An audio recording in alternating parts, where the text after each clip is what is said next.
Previous class we have ended our class with this numerical और इसका solution तुम लोगों को दिए थे, तुम लोग निकाले हो। कितना निकला है? CL/5। कितने लोगों का निकला है? हाथ उठाओ तो। खुद से निकाल दिए सब कोई? अरे वाह, कितना मस्त है, बढ़िया है। मतलब ओनली 2-3% जो ट्राई नहीं किए हैं, बाकी सब कर लिए हैं। Very good. तो देखो इसमें ये बॉल को यहाँ से छोड़ा गया, हियर इज ए नेल और peg, here is another peg at a distance x। ये आया तो ऐसे ऐसे आएगा आएगा आएगा आएगा, तो ये आके यहाँ पे आने के बाद इसमें फंस जाएगा और इसमें मुड़ जाएगा ऐसे। बोल रहा है कि ये कम से कम क्या डिस्टेंस होना चाहिए। अगर मान लो कि ये डिस्टेंस को हम 0 कर देंगे तो ये यहाँ से आएगा यहाँ तक आएगा, है कि नहीं? अगर डिस्टेंस थोड़ा सा करेंगे तो यहाँ से आएगा, हो सकता है थोड़ा सा ऊपर तक जाएगा, नहीं? अगर बहुत नीचे कर देंगे, यहाँ पर कर देंगे तो ऐसे आएगा, यहाँ पर होके इसके चारों तरफ उन हो जाएगा, हो जाएगा नहीं? बोले what should be minimum value of x for which release from a, the Bob release from a rotates around nail b के चारों तरफ घूम जाएगा। मिनिमम वैल्यू ऑफ x क्या होना चाहिए? क्या क्वेश्चन समझ में आया? क्वेश्चन समझ में आता है, आंसर में क्या रखा है देखो। अब मैं करता हूं, देखो ये जब नेल की चारों तरफ घूम जाएगा उससे पहले वो ऐसे जाना शुरू किया होगा। जब इस पोजीशन में होगा, यहाँ पे इसकी वेलोसिटी क्या होना चाहिए कि नेल के चारों तरफ घूम जाएगा? कम से कम। अभी ये लेंथ कितना है भैया? L-x। So v required velocity at lowest point कितना होना चाहिए? √5g L-x। मतलब यहां से जब गिरेगा यहाँ पहुंचते पहुंचते ये वेलोसिटी होना चाहिए।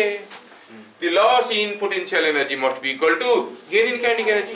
तो हम करेंगे, so for A to B motion, for A to B motion, gain in kinetic energy must be equal to loss in potential energy। Loss in potential, gain in kinetic energy कितना हुआ? Half m v square, that is 5g L-x, क्योंकि v था √this। ये √, इतना क्यों था? Previous class हम लोग देख चुके हैं। हाँ, दैट इज इक्वल टू कितना होना चाहिए? Loss in potential energy mgl। mg को खाया, क्या मिला? L-x is equal to 2l, नहीं 5 12/5। तो x कितना हुआ? L-12l/5 इज 3l/5, है ना? ऐसा कुछ समझ में आ गया? जिनका नहीं हुआ था आ गया। चलिए प्रीवियस पे दिखाएंगे, देखिए यहाँ पर जब आया, अब ये जो घूमेगा इसका रेडियस कितना होगा? L-x, क्योंकि ये L था। कितने अच्छे हो कि तुम लोग सारे कर लेते हो। I am so happy with you. खाली पीले पेज नहीं खिला दूसरे पेज में, प्रीवियस ईयर किसी को नहीं खिलाया। पूछो स्मिथ को, खिला कभी? कभी नहीं खिलाया है, एक बार भी नहीं। It is out of pleasure and happiness only, and Joy only I am giving it. एक बार नहीं दिया, चॉकलेट भी नहीं दिया। अच्छा चलो ठीक, अच्छा लगता है तुम अच्छा करके आते हो। तुम्हारे पापा तुमको कुछ खिलाते ही नहीं, तो डाइवर्स करके मेरे बेटा बन जाओ। लेकिन नौकरी करने के बाद भी पता चला सब पढ़ा दिया, नौकरी करवा लिया, उसके बाद भागे, ऐसे नहीं। और ये रिकॉर्ड हो गया। चलो ठीक है, ओके। आज देखेंगे हम लोग साइकिल कैसे चलाते हैं। बचपन में एक्सपीरियंस होगा, शुरू में जब साइकिल चलाया, कैसे चलाया? फंसा के पाँव अंदर से, नहीं सीट में बैठ के सीधे सीधे सीखे, साइड में वो साइड में खुद से सीखे। लड़कियां नहीं सीखते साइड में मार के, वो लड़कियों को पापा लोग सिखाते। वो सीधे सीट में बैठेंगे, राजा रानी लोग है ना, पापा पीछे से कैरियर को पकड़े रहेंगे, है कि नहीं? और ये चलाएंगे, ओ चलते जाएंगे, ठीक है। जब मुड़ने की बात आएगा तभी गिरेंगे, है कि नहीं? गिरते कब थे? सीधा जाना है तो सीधा जाना है। कहीं मुड़ने को आया तो कब सीखते हैं हम? कैसे सीखते थे? गोल गोल घुमाएंगे, ब्रेक लगाओ, हाँ। वो चलने से पता चलता है कि तुम लोगों का एक्सरसाइज हो रहा है, 8 बना के चलना है ना? क्यों करना पड़ता है ये सब मेहनत? और खाली स्लो, मतलब साइकिल में अगर खाली बैठा दोगे बिना पेडल मारे तो गिर जाएगा। पेडल चल रहा है तो गिरता नहीं, क्यों? चल रहा है तो नहीं गिरता है, कभी सोचो? And that is discussed in rotational dynamics, conservation of angular momentum. बड़ा इंटरेस्टिंग चैप्टर, मैं बार बार कहते रहता हूँ। चलो आज सीखते हैं। Motion of A cyclist on A curved track, curved track.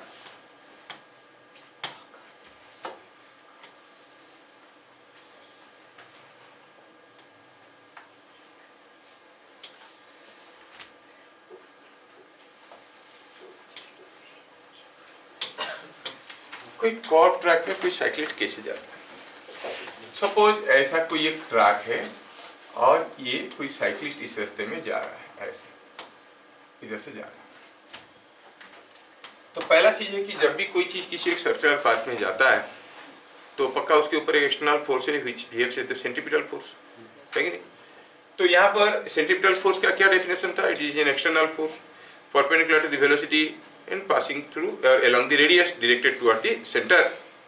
अब ये साइक्लिस्ट जा रहा है, सोचो कि हॉरिजॉन्टल ट्रैक पे टॉर्न ले रहा है, क्या क्या फोर्सेस है? एक है वेट, क्या है? परपेंडिकुलर टू द वेलोसिटी है? नहीं, अरे वेलोसिटी साइक्लिस्ट जाए तो वेट नीचे की तरफ है, परपेंडिकुलर टू द वेलोसिटी है। क्या ये सेंट्रीपिटल फोर्स बन सकता है? क्यों? क्योंकि टुवर्ड द सेंटर नहीं है। नॉर्मल रिएक्शन ये उसके ऊपर की तरफ भी परपेंडिकुलर टू द वेलोसिटी है but not toward the centre. तो तीसरा फोर्स कौन हो गया? Friction. That is the only force, और कोई एक्सटर्नल फोर्स नहीं है। अब फ्रिक्शनल फोर्स का डायरेक्शन जानने में हमें काफी दिक्कत करना पड़ता था। यहाँ पर हमें पता चल गया कि पक्का फ्रिक्शनल फोर्स उसको सेंट्रीपिटल फोर्स जैसे मदद कर रहा होगा, क्योंकि बाकी दोनों तो कर नहीं रहे। तो इसका मतलब जब वो साइक्लिस्ट इसी ट्रैक पे जा रहा है, इसके ऊपर जो फोर्स आ रहा है वो फ्रिक्शनल फोर्स है जो कि डायरेक्टेड टुवर्ड्स सेंटर है। जो हमारे दिमाग में था कि कोई जब चल रहा है उसका फ्रिक्शनल फोर्स आगे की तरफ होगा, पीछे की तरफ होगा, ऐसा नहीं, परपेंडिकुलर टू द वेलोसिटी भी हो सकता है। बड़ा पिकुलियर है, ठीक है, बड़ा पिकुलियर है फ्रिक्शनल फोर्स। जैसे हम कहेंगे कि मान लो कि यहाँ पर एक डिस्क रखा है, ये डिस्क को अगर आप यहाँ से पुश करके चलाओगे ना और ये रोल करने लगा तो फ्रिक्शनल फोर्स आगे की तरफ होगा, यहाँ से पुश करके चलाओगे फ्रिक्शनल फोर्स पीछे की तरफ होगा। वो सारे चीज बड़े टिपिकल और बहुत ही पिकुलियर है। उसके डिस्कशन से कभी अगर मौका मिलेगा तो हम बता देंगे। तो पहला चीज जो हमें समझ में आया कि when a cyclist is taking a turn on a curved track,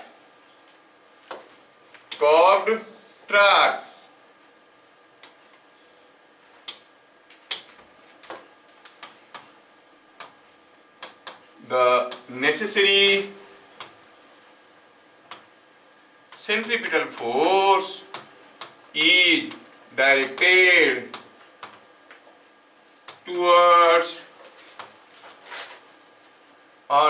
force is provided rather.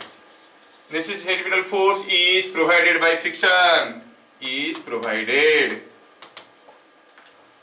by friction. समझ में आया? ये बात समझ में आया। सपोज साइक्लिस्ट का मास है m, जा रहा है v स्पीड में, रेडियस इसका r है और ये v है, तो आप क्या कहोगे? फ्रिक्शनल फोर्स कितना हो गया? वो फिसल नहीं रहा है, the body is not sliding, applied force is equal to frictional force. नहीं, सेंट्रीफ्यूगल फोर्स कैसा है? अंदर की तरफ की बाहर की तरफ? सेंट्रीफ्यूगल फोर्स बाहर की तरफ है, तो फ्रिक्शनल फोर्स अंदर की तरफ है, तो frictional force is mv square by r और centripetal force is mv square by r। जो स्टेटमेंट हम लोग लिखे, कौन दे रहा है centripetal force? Frictional force. Frictional force is mv square by r। अभी अगर हम साइक्लिस्ट का स्पीड को बढ़ाएंगे, जैसे जैसे स्पीड को बढ़ाएंगे, क्या ये बॉडी जब मूव कर रहा है ये स्लाइड कर रहा है क्या बाहर की तरफ? नहीं कर रहा है। तो अगर हम इसका फ्री बॉडी डायग्राम करेंगे तो बाहर की तरफ क्या फोर्स है? सेंट्रीपिटल दिखाते हैं कि सेंट्रीफ्यूगल दिखाते हैं? हम लोग सेंट्रीफ्यूगल दिखाते हैं ना। सेंट्रीफ्यूगल है बाहर की तरफ, फ्रिक्शनल फोर्स अंदर की तरफ, F equal to mv square पे। वही बोला, स्लाइड करने वाली बात आएगा। अभी अगर हम v को बढ़ाएंगे, v को बढ़ाएंगे तो ये बढ़ने लगेगा। हाँ, v को बढ़ाएंगे तो ये बढ़ने लगेगा, ये बढ़ने लगेगा, ये भी बढ़ने लगेगा। लेकिन ये बढ़ते बढ़ते एक मैक्सिमम लिमिटिंग वैल्यू ले सकता है, कितना? μmg।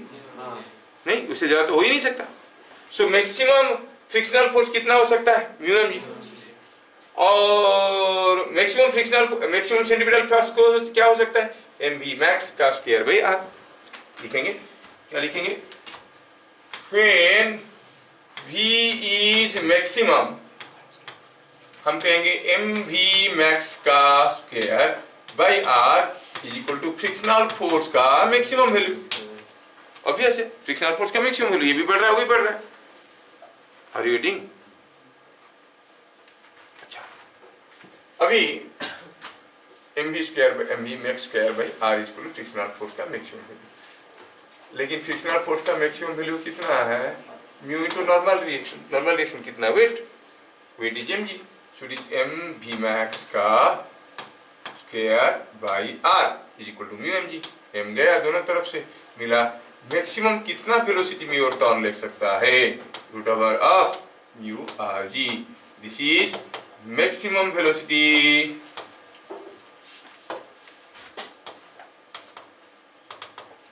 with which he can take turn, with which he can take a turn। क्या ये चीज तुम लोगों को मालूम नहीं है? मेरे बताने से पहले मालूम नहीं था? मालूम था? चलो मैं प्रूव करता हूं कि तुमको मालूम था। हमें जो मालूम था हम उसको मैथमेटिकली कभी नहीं देखे, सोचेंगे तो मिल जाएगा। चलो सोचते, सपोज आप ऐसा एक रास्ते में डेली जाते हो, ठीक है, ऐसा टर्निंग है, ऐसे रास्ते में आप जाते हो, you are going in a track like this, ऐसे रास्ते में जाते हो।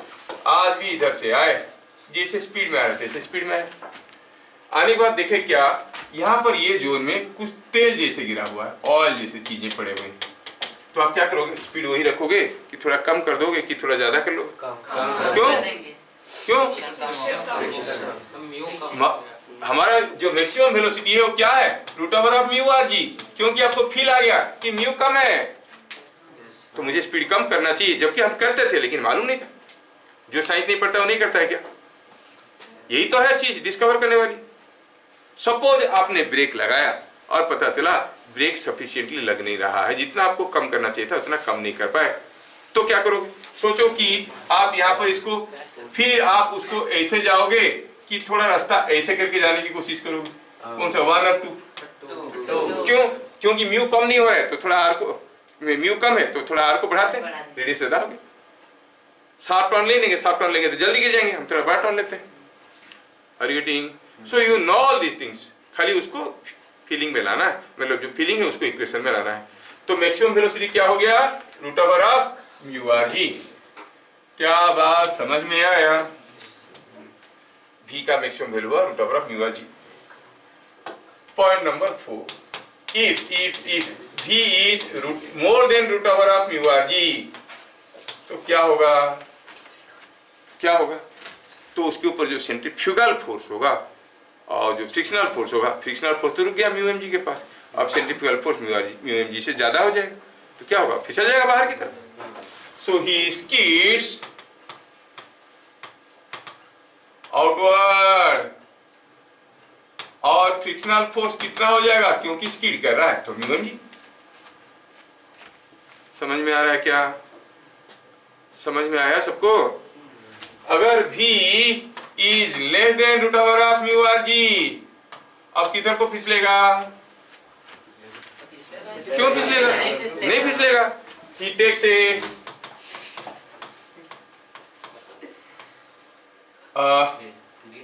a safe turn। क्या मुझे कोई बताएगा फ्रिक्शनल फोर्स क्या होगा इस केस में? एम वी स्क्वायर पे यार, सिंपली एम वी स्क्वायर पे यार। और इसमें से आपको समझ में आ रहा होगा किस किस क्वेश्चन होगा। ये रेडियस का सर्कल है, इतना रेडियस का, इतना रेडियस का एक कर्व पाथ है, म्यू इतना है, और कोई आदमी इतना स्पीड में जा रहा है, बताओ फ्रिक्शनल स्पीड क्या, फोर्स क्या होगा? तो आप पता कर सकते, इससे कम है कि इससे ज्यादा है। क्या बात समझ में आया? ठीक है, अब ये हो गई चीज। लेकिन कभी कभार कैसे होता है, जैसे ये पेन है मेरे हाथ में, पेन मेरे हाथ में, मैं अगर हाथ को ऐसे घुमाऊंगा तो पेन घूम रहा है सर्कुलर पाथ में। कौन दे रहा है नेसेसरी सेंट्रीपिटल फोर्स इसको? हाथ दे रहा है। अरे ठीक माइंडली सोचो, मैं अगर जोर से हाथ घुमाऊंगा तो फिसल के निकल जाएगा ना। हाँ, तो अब इसके ऊपर क्या फोर्स आ रहा है? मेरे दोनों फोर्स, मेरी उंगलियां इसको प्रेस कर रहे हैं और ये फिसलने की कोशिश कर रहा है। फ्रिक्शनल फोर्स पीछे अंदर की तरफ है, जो अंदर की तरफ है मतलब इज टुवर्ड्स द सेंटर। तो कितना जोर से घुमाने से निकलेगा? मैं जोर से घुमा के देखूंगा, एक पर्टिकुलर वेलोसिटी में अगर घूम के निकल गया तो आप कहेंगे हाँ, वहां से हम म्यू पता कर सकते हैं। यहाँ पर है कि नहीं? कितना फ्रिक्शनल फोर्स है पता कर सकते हैं। जितना फोर्स में निकल गया that is the maximum frictional force I can have here.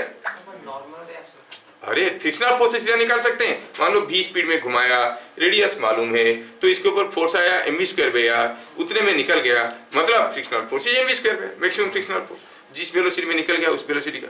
So maximum velocity with which I can move this pen, वो अगर मुझे मिल गया तो ये रेडियस को लेके mv स्क्वायर बाय r कर देंगे, that is the frictional force, है कि नहीं? अगर उससे कम स्पीड में लूंगा तो ये बाहर नहीं निकलेगा। लेकिन आपको मालूम है कि जब भी हम फ्री बॉडी डायग्राम करते हैं, फ्री बॉडी डायग्राम में सेंट्रीफ्यूगल फोर्स को दिखाते हैं, वो कहाँ पे आता है? अब मैं जब हाथ को ऐसे घुमाया सेंटर ऑफ मास में आया, सो जैसे मैं हाथ को ऐसे घुमाया तो क्या करेगा? ये ऐसे गिराएगा बाहर, गिराएगा कि नहीं? तो साइक्लिस्ट भी जब v मैक्स से कम स्पीड में जाने की कोशिश करेगा, उसके ऊपर भी तो आ रहा होगा, तो क्या होगा? उसको गिराने की कोशिश करेगा। बचने के लिए वो क्या करेगा? अपने आप को थोड़ा अंदर की तरफ अगर पहले से टेढ़ा रखेगा, अब ये गिराने की कोशिश करेगा, इधर वेट गिराने की कोशिश कर रहा है, उधर ये गिराने की कोशिश कर रहा है, नहीं गिरेगा, वो बैलेंस हो जाएगा, है ना? नॉक कर रहा है। एक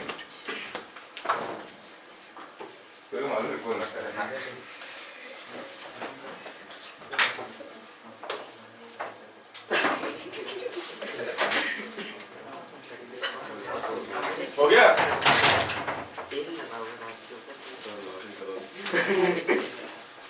Got it now?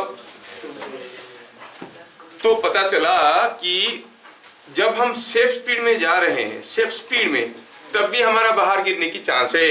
क्यों? क्योंकि सेंट्रीफ्यूगल फोर्स यहां से खींच रहा है ना? और अगर मैं इसको थोड़ा सा ऐसे टेढ़ा करके, अभी इसे मान लो ऐसे करके मैं हाथ को घुमा दिया तो देखो ना गिर जाता है नहीं बाहर की तरफ।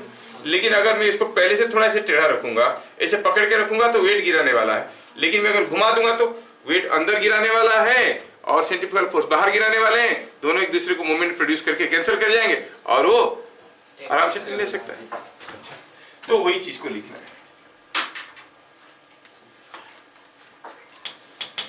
Even when he is moving with safe speed, even when he is moving with safe speed, the centrifugal force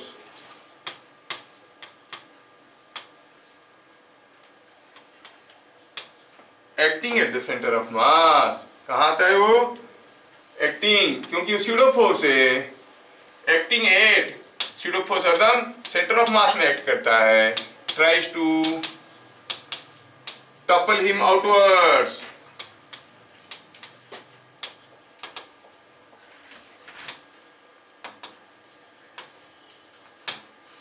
topple him outwards. To avoid toppling,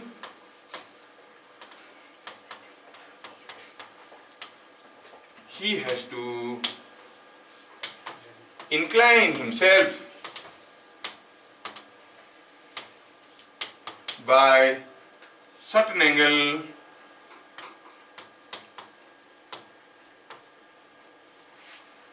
theta inverse, theta to vertical, to or in inward direction, angle theta to vertical in the inward direction। क्या बात समझ में आया? मतलब जब वो इस torque में इस रास्ते में जा रहा है, उसका सेंट्रीफ्यूगल फोर्स बाहर की तरफ गिराने की कोशिश कर रहा है, तो उसको अंदर की तरफ थोड़ा टेढ़ा रहना चाहिए। क्या ये बात समझ में आया? मान लो कि कोई आदमी आप देखे किसी कॉर्क ट्रैक में जा रहा है, सोचो यही है वो साइकिलिस्ट वाला, ये साइकिल पे बैठा है, ठीक है, और पता चला कि ये साइकिलिस्ट दिखने में कुछ ऐसा टेढ़ा हो गया है, ऐसा टेढ़ा हो गया है। आपको क्या लग रहा है वो कौन से रास्ते में जा रहा है? ऐसा वाला रास्ते में, या ऐसा वाला रास्ता में, या ऐसा वाला रास्ता में? ए बी सी में जा रहा है, इसलिए अंदर की तरफ टेढ़ा हुआ। ये समझ में आ रहा है ना? आप जब टर्निंग लेते हैं तो अंदर की तरफ टेढ़ा होते हैं ना, जितने ज्यादा स्पीड में जाते हैं उतना अंदर की तरफ टेढ़ा होते हैं। और रेस में वगैरह भी तो देखोगे तो पूरा इतना टेढ़ा हो जाते हैं, उसका घुटने लगते हैं जमीन पे, देखोगे नहीं? क्यों? अब ये है क्योंकि उसका, जैसे आप लोग ये एक्सपीरियंस तो किए होगे, तो समझ में आया ना? ये एक्सपीरियंस भी किए होगे जब आप किसी रेस में दौड़ते हो, सीधे सीधे रेडी स्टेडी गो बोलने से पहले आप कैसे खड़े रहते हो? ऐसे करके रहते हो ना? क्यों? कभी सोचो कि नहीं हम नहीं पहुंचेंगे, कम से कम सर पहुंच जाएगा, इसलिए नहीं। सोचो, मान लो कि आप रेस में दौड़ने वाले हो, एक लड़का है वो सीधा खड़ा है, दूसरा लड़का है वो ऐसा खड़ा है, दौड़ना इधर, और तीसरा लड़का है वो ऐसे खड़ा है। क्योंकि जब शुरू में आप दौड़ोगे, your velocity was 0, you have to attain a very high velocity, you have to go for a huge acceleration. अब जब आप भागोगे इधर पीछे एक्सीलरेशन में, ये इसके ऊपर शैडो फोर्स किधर को आएगा? और पहले से टेढ़ा तो गिरेगा किधर? इसके ऊपर शैडो फोर्स ऐसे आएगा और इसके ऊपर शैडो फोर्स ऐसे आएगा, लेकिन उसका वेट भी तो ऐसे होगा, उसको सपोर्ट करेगा, है कि नहीं? तो फिर वो भागेगा। आप ये पता कर सकते हो कि कितना एंगल उसको टेढ़ा होना चाहिए कि नहीं गिरेगा, भी पता कर सकते हैं। समझ में आ रहा है? इसलिए वो टेढ़ा रहता है, क्योंकि अगर दोनों पाँव रहते हैं, फिर जब दौड़ेगा तो दोनों पाँव तो पीछे रहेंगे, ऐसे पीछे रह के दौड़ेगा नहीं, पूरा इंक्लाइन होकर दौड़ते रहेगा, है कि नहीं? तो गिरेगा क्यों नहीं? वेट तो गिराने की कोशिश कर रहा है, क्योंकि सेंट्रीफ्यूगल फोर्स से बचाने की कोशिश कर रहा है। आप देख के पता कर सकते हो, आपके सामने से दो लोग दौड़ के गए, कोई ऐसा ऐसा दौड़ रहा था, कोई ऐसा ऐसा दौड़ रहा था, ये जीतेगा क्योंकि टेढ़ा होकर एक्सीलरेट कर रहा है कि नहीं? कोई गाड़ी में जा रहा है बहुत ज्यादा स्पीड में, और पता चला उसका आगे वाला व्हील जो है उठ गया ऊपर, वो ज्यादा स्पीड में जा रहा है, कि दोनों व्हील जिसका नीचे वो ज्यादा स्पीड में जा रहा है, कि किसी का पीछे का व्हील उठ गया वो ज्यादा स्पीड में जा रहा है। वो ज्यादा स्पीड में जाएगा तो शैडो फोर्स पीछे की तरफ होगा, आगे का व्हील उठ जाएगा, है ना? तो वो ज्यादा स्पीड में जा रहा है, देख के पता कर सकते हो कौन ज्यादा स्पीड में जा रहा है। किसी का पीछे का व्हील उठ गया तो वो ब्रेक लगा रहा है कि नहीं? हाँ, तो चीजें ऐसा है। चलिए let us go back to our discussion again. अब ये आदमी तब से टेढ़ा है, गिर जाएगा। तो ये आदमी जब इस रास्ते से जा रहा है, ये आदमी इसके ये कुछ वर्टिकल के साथ कुछ एंगल कर दिया, ये है उसका angle, this is the angle it is making with the vertical, ठीक है ना? अब इसके ऊपर क्या क्या फोर्स है हमें पता ही करना है कि कितना एंगल करेगा, और ये हो गया ये आर्मी का एक्सिस, ठीक है? ये एंगल थीटा है। अब चलो सोचते हैं उसके ऊपर क्या क्या फोर्स आ रहे हैं। एक तो फोर्स इसके ऊपर आ रहा होगा वेट, जो कि कहाँ पे आता है? Weight at the centre of gravity, नहीं? ये हो गया वेट। और एक आ रहा होगा सेंट्रीफ्यूगल फोर्स। क्या आप में से कोई मुझे बता सकता है किधर को होगा? Upward, downward, right, leftward, rightward? क्योंकि अभी भी तो देखे वो कौन से रास्ते में जा रहा है? A B C. अरे तभी अभी अच्छा ठीक है, तब सी था। अच्छा ये ए मतलब इस रास्ते में जा रहा है, तो सेंट्रीफ्यूगल सेंटर इधर है, सेंट्रीफ्यूगल फोर्स किधर को होगा? बाहर को। तो centrifugal force is like this. और क्या फोर्स आएगा? और भी ढेर सारे फोर्सेस आएंगे। अरे ये और भी ढेर सारे फोर्सेस आएंगे, लाइक नॉर्मल रिएक्शन आएगा और वेट आएगा, आएगा कि नहीं आएगा? अरे ये तो हो गया नॉर्मल रिएक्शन, फाइन। और फ्रिक्शनल फोर्स आएगा। क्या कोई मुझे बताएगा फ्रिक्शनल फोर्स किस डायरेक्शन में होगा? Towards the centre. तो फ्रिक्शनल फोर्स हो गया ऐसे, है ना? तो ये हो गया नॉर्मल रिएक्शन, ये हो गया फ्रिक्शनल फोर्स। कितना है फ्रिक्शनल फोर्स मालूम नहीं है, क्या वेलोसिटी के ऊपर डिपेंड करता है। स्पीड तो नहीं कर रहा टर्न लेते वक्त, तो it must be equal M V square. Anyway, तो ये फ्रिक्शनल फोर्स और ये नॉर्मल रिएक्शन, दोनों फोर्सेस को कौन दिया रहा है भाई? ग्राउंड दे रहा है इसके ऊपर। तो ग्राउंड इसके ऊपर टोटल फोर्स क्या दे रहा है? टोटल फोर्स क्या दे रहा है? पक्का एक सिंगल फोर्स दे रहा है जो नेट फोर्स है, which is the resultant of ये नेट फोर्स है। ये नेट फोर्स क्या है? इन दोनों का रिजल्टेंट फ्रिक्शनल फोर्स का स्क्वायर, आर का, आर लिखने से कंफ्यूजन होता है क्योंकि आर रेडियस भी है यहाँ पे, तो मैं इसको नॉर्मल रिएक्शन देता हूँ एन, ये एन का स्क्वायर रूट ओवर। क्या ये चीजें समझ में आया? समझ में आया? अब सोचो, अब बॉडी के ऊपर कितने फोर्स है? तीन फोर्स है ना, एक स्यूडो फोर्स है, एक वेट है, एक नेट फोर्स है। तीन फोर्स, हम स्यूडो फोर्स को दिखा चुके हैं, तो कंडीशंस ऑफ इक्विलिब्रियम लगा सकते हैं, ना। अगर कंडीशंस ऑफ इक्विलिब्रियम लगा सकते हैं मतलब नेट फोर्स क्या है? जीरो। समझ में आया? Let me draw three forces, एक हुआ नेट फोर्स, एक हुआ mv स्क्वायर बाय r, एक हुआ mg। क्या बात समझ में आया? तीन फोर्स अगर बॉडी को इक्विलिब्रियम में रख सकते हैं तो क्या कंडीशन था याद है क्या? जो किसी बुक में नहीं लिखा है, मैं बार बार रिपीट किया था। If three forces are keeping an body in equilibrium, इधर their line of action have to be parallel और कंकरेंट, उनको एक कॉमन पॉइंट से पास करना जरूरी है। मोमेंट निकाल के कर सकते हैं, मोमेंट नहीं पढ़ाया ना, इसलिए उल्टे रास्ते में जा रहा हूँ। समझ में आ रहा है? मोमेंट निकाल के, इसका जितना मोमेंट होगा इसका उतना मोमेंट होगा, ऐसे समझा सकते हैं, लेकिन मोमेंट नहीं पढ़ाया तुम लोग को। हाँ, तो ये फोर्स कंकरेंट होंगे, मतलब ये दोनों कहाँ से जा रहे हैं? सेंटर ऑफ मास से, तो ये भी सेंटर ऑफ मास से ही जाएगा। बात समझ में आया? Three forces are acting on the body and the body is in equilibrium but net force is zero. अच्छा ये बात है। अब थोड़ा देखें तो ये एंगल तो हमें निकालना था, कौन? थीटा। अभी मैं इसको n कैसे लिख दिया? ये n थोड़ी है, ये कौन सा है? mv square by r। अच्छा ऐसा कंडीशंस ऑफ इक्विलिब्रियम लगाना चाहते हैं भैया। अब कंडीशंस ऑफ इक्विलिब्रियम लगाएंगे तो हम कहेंगे सिग्मा fx0 सिग्मा fy0 करें। ये sigma fx is equal to 0, मतलब इधर का फोर्स बराबर है, इधर को क्या फोर्स है? F net sine theta that is equal to mv square by r। Sigma fy is equal to 0, F net cos theta is equal to mg divide tan theta is equal to, आप Lami's theorem भी लगा सकते थे, आपकी मर्जी। tan theta equal क्या हुआ? v square by rg। समझ रहे हो कितना एंगल टेढ़ा होना? एग्जैक्टली उतना एंगल अगर टेढ़ा होगा तो चलेगा, उससे ज्यादा हुआ तो वेट गिरा देगा, कम हुआ ये गिरा देगा। वही एग्जैक्ट एंगल में हम जाते हैं, हमें मालूम नहीं है। देखो हमारे न्यूरॉन्स कैसे काम करते हैं, हम जितने ज्यादा स्पीड में जाते हैं उतने ज्यादा टेढ़ा होते हैं, है कि नहीं? सो कितना एंगल टेढ़ा करना है? Theta is tan inverse of v square by rg और tan theta is equal to v square by rg। क्या मैं समझा पाया? आप जब साइकिल में जाते हो, टर्निंग में टर्न करते हो तो इतना टेढ़ा होना पड़ता है। अब जिनको ज्यादा टेढ़ा होना पसंद नहीं है, अक्सर लड़कियों को देखते हो आप, वो टेढ़ा मेढ़ा नहीं होते। लड़के जाते हैं स्पीड में तो टर्न ऐसे टर्न करते, लड़कियां छोटे मोटे दुबली मुतली लड़की हो जाती, मोटे मोटे रहते हैं, उनका सेंटर ऑफ ग्रेविटी तो ऑलमोस्ट नीचे की तरफ होता है, ऊपर डिपेंड करता है how more mass is concentrated ने। तो इसके ऊपर जब टर्निंग लेते हैं वो टेढ़ा नहीं हो पाते, वो क्या करते हैं?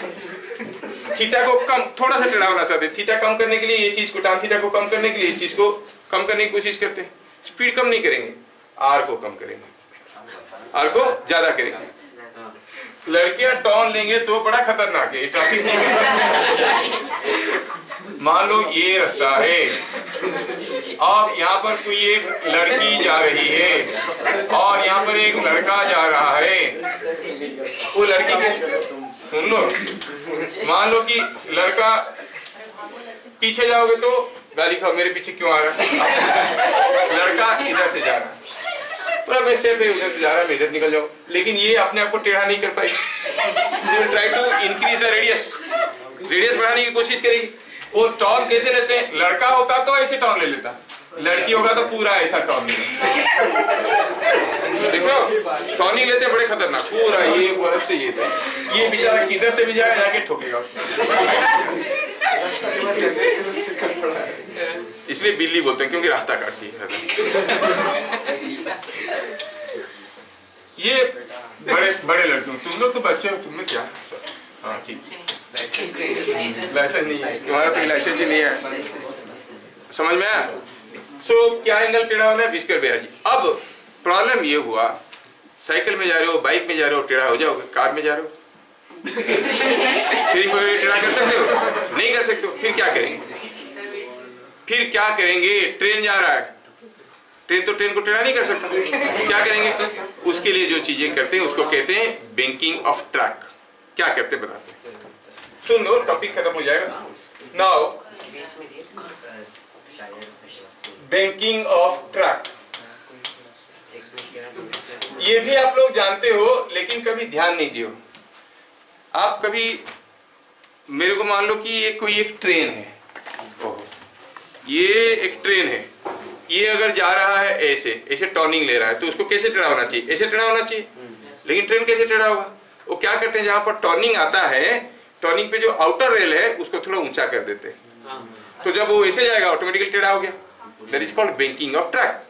क्या आप लोग कभी रिंग रोड पे नोटिस किया हो, आपका रिंग रोड पे ऐसे मान लो कि रिंग रोड तो रिंग रोड है लेकिन बीच बीच में कभी ऐसे ऐसे ऐसे हो गया कि नहीं हो गया, तो आप देखोगे उसका जो ड्रेन है वो क्या है, कभी इधर है वाटर जाने का, तो कभी इधर है, डिसकंटिन्यूअस हुआ है।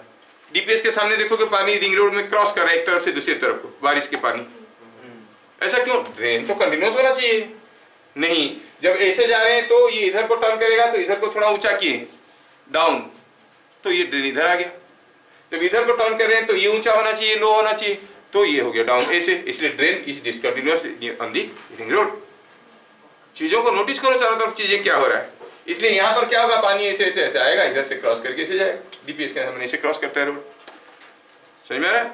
तो this mechanism is called banking of track. तो कितना उठाना है ट्रैक को, क्या ये चीजें समझ में आए, दो रेल है ऐसे, और ट्रेन अगर ऐसे टर्न कर रहा है तो आउटर रेल को थोड़ा सा रेज कर दो, टेढ़ा हो गया। अगर ट्रेन इधर को क्रॉस कर रहा है तो ये वाला रेल को थोड़ा, आउटर रेल को थोड़ा सा रेज करना है। क्या लिखेंगे, when a train gets a turn at a curved track,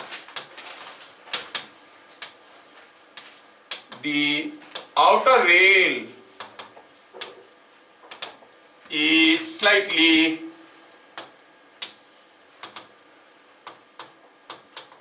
raised to provide necessary inclination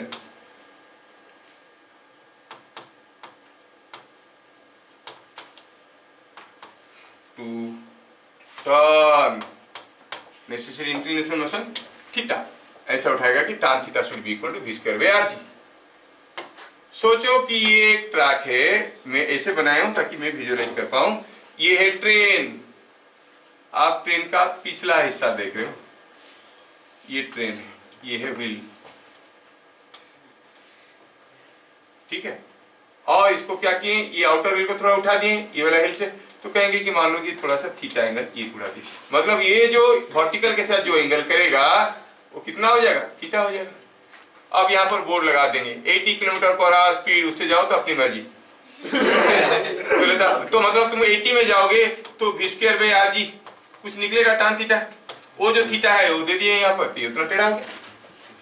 क्या बात समझ में, तो यहाँ पर स्पीड लिमिट लगा दिए, और अब इससे ज्यादा स्पीड जो मर्जी आपका, ट्रेन आपका, कहीं भी भाग के रेल आप लेके डूबो, है कि नहीं। कार में जा रहे हो, कुछ भी जा रहे हो, हम लोग नहीं मानेंगे, स्पीड में जाएंगे तो क्या होगा, जितने एंगल बोले, ये एंगल के लिए बनाया गया है 80 किलोमीटर/आवर के लिए, उससे ज्यादा करेंगे खिंचेगा बाहर, कम करेंगे फिसलेगा नीचे, दोनों तरफ फिसलेगा। अच्छा, अब सोचो, ये फिगर को दोबारा ड्रॉ करना चाहता हूं, चलो ऐसे सोचते हैं कि ये हो गया एक ट्रैक, ये हो गया दूसरा ट्रैक जो थोड़ा रेज कर दिए, और दोनों ट्रैक के बीच में डिस्टेंस है d, और ये दोनों के बीच में जो लेवल हाइट है वो कितना है h, समझ में आ रहा है, ये हाइट जो है h। सोचो तो ये d है, ये h है, ये एंगल थीटा है, तो ये एंगल थीटा, ये एंगल थीटा हुआ तो एंगल थीटा हुआ, समझ में आ रहा है, हाँ, तो ये एंगल कितना हुआ, थीटा ही हुआ ये। तो बताओ h और d में क्या आया relation, h by d is equal to tan theta, लेकिन tan थीटा क्या था, v स्क्वायर बाई था ना, तो हम वहां पर स्पीड लिमिट लगा देते हैं, रेडियस हमें मालूम है, नाप लेते हैं और निकाल देते हैं थीटा, है ना, v के से मान लो 80 किलोमीटर/आवर में जाना है, तो उस हिसाब से इस डाटा से हम थीटा निकाल दिए, tan थीटा मिल गया, तो h बाई d मालूम है ट्रेन का विड्थ, तो कितना उठाना है पता चल जाता है, समझ में आया? तो यहाँ से हमें h मिल जाता है। h को क्या कहते हैं? h इज बैंकिंग हाइट और d is width of track.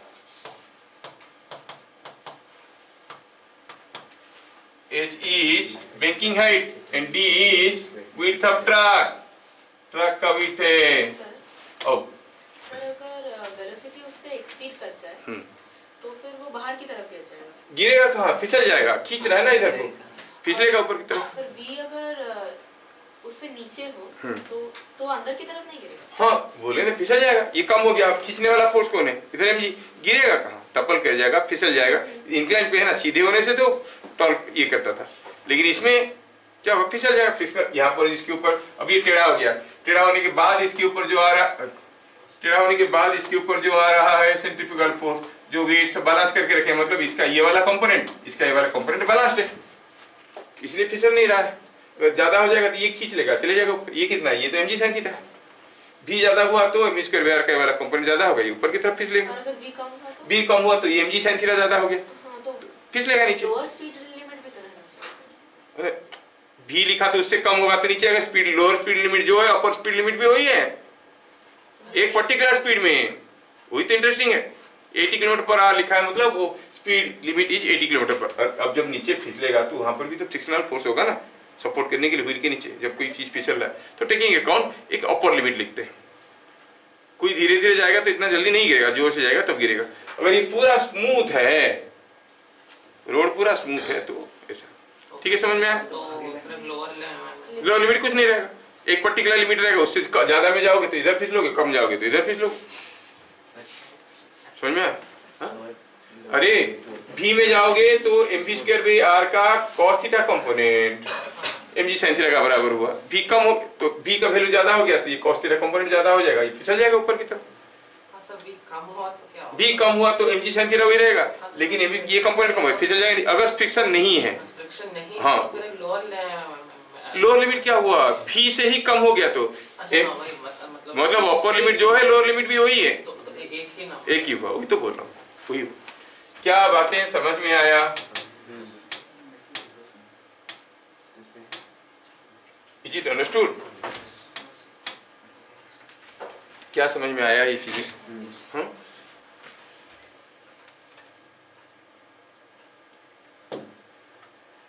तो ऐसे ऐसे हम लोग साइकिल चलाना सीख गए।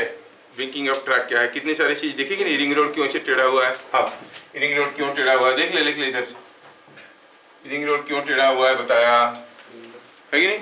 और क्यों हम लोग अंदर की तरफ इंक्लाइन हो जाते हैं व्हाइल टेकिंग ए टर्न? जितने ज़्यादा स्पीड में जाते हैं उतने ज़्यादा टेढ़ा हो जाते हैं। Maximum speed with which you can take a turn. और हम अर्थ पे जितना स्पीड में टर्न ले सकते हैं, मून पे उतना स्पीड पे ले सकते हैं क्या? जी कम हो गया।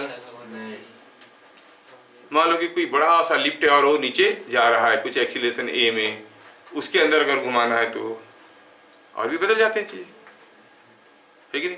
मौत का कुआं में आदमी चलाता है, देखे हो कभी? कैसे चला चला निकल आता है। वो स्पीड बढ़ाता है तो रेडियस बढ़ता है, v equal to root of mu are g. वैसे बना देते हैं तो r बढ़ते लगता है, बढ़ने लगता है, बढ़ने लगता है, ऊपर आ गया तो निकल जाता है बाहर। समझ में आ रहा है? जितना स्पीड बढ़ाएगा उसके हिसाब से वो रेडियस को बढ़ाते जाएगा, बढ़ाते जाएगा। Root of mu are g है, r का वैल्यू यहाँ से निकालो, v के ऊपर डिपेंड करेगा, है कि नहीं? ऐसे तो ये सारे कहानी यहाँ पे खत्म होते हैं। ठीक है, thank you all for listening everything. Now I know your ear may be here but mind is somewhere else. Let us use it up. Hare